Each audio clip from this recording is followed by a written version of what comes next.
નર્મદા જિલ્લાના ડેડિયાપાડાના આમ આદમી પાર્ટીના ધારાસભ્ય ચૈતર વસાવા સામે થયેલા ગુનાઓના બનાવમાં ગુજરાત હાઈકોર્ટે તેમના શરતી જામીન મંજૂર કર્યા છે।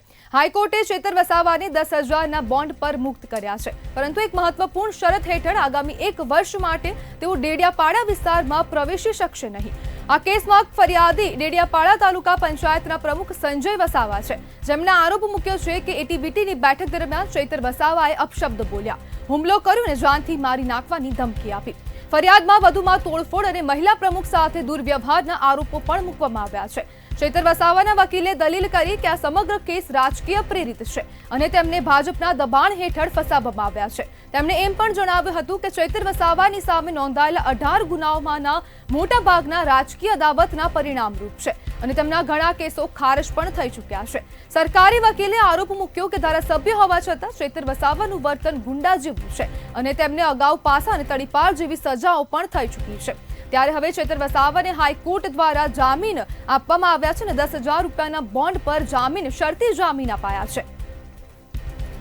ત્યાર સાથે એડવોકેટ શીતલ ઉપાધ્યાય જોડાઈ ગયા છે। શીતલબેન, ચૈતર વસાવાને મત વિસ્તારમાં ન પ્રવેશવાની શરતે જામીન અપાયા છે, શું કહેશો?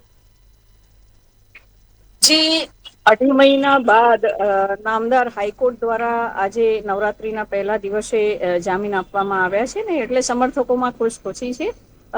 રહી વાત શરતોની, તો કોઈ પણ કોર્ટ હોય ક્યારેય શરતો વગર જામીન આપતી નથી, એટલે ચોક્કસપણે અમુક શરતો લાદવામાં આવી હોય, એમાં ડેડિયાપાડા વિસ્તારમાં જવાની શરત જ નથી, બાકી તો એ જઈ શકે છે, એમનું કાર્ય કરી શકે છે। એટલે આ શરતને જોવા જઈએ તો ફક્ત ડેડિયાપાડા પૂરતી સીમિત હોય, મને નથી લાગતું કે એનાથી ડેડિયાપાડા અને એની આજુબાજુના આખા મત વિસ્તારને ક્યાંય નુકસાન થવાનું હોય, કારણ કે ચૈતરભાઈનો આરામથી સંપર્ક તો કરી જ શકવાના છે। જી શીતલબેન, ચૈતર વસાવાને આ શરતથી કેટલું નુકસાન થશે? આસપાસના વિસ્તારોને નુકસાન નહીં થાય તો ચૈતર વસાવાને કેટલું નુકસાન?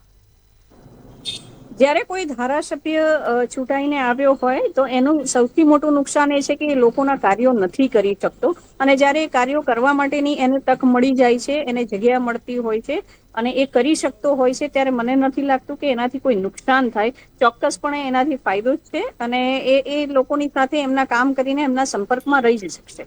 જી જી શીતલબેન, જોડાવા બદલ આપનો આભાર। જી, ધારાસભ્ય ચૈતર વસાવાને હવે જામીન આપવામાં આવ્યા છે અને આપના ધારાસભ્ય ચૈતર વસાવાને શરતી જામીન આપવામાં આવ્યા છે અને રૂપિયા 10,000ના બોન્ડ પર તેમને જામીન મળ્યા છે।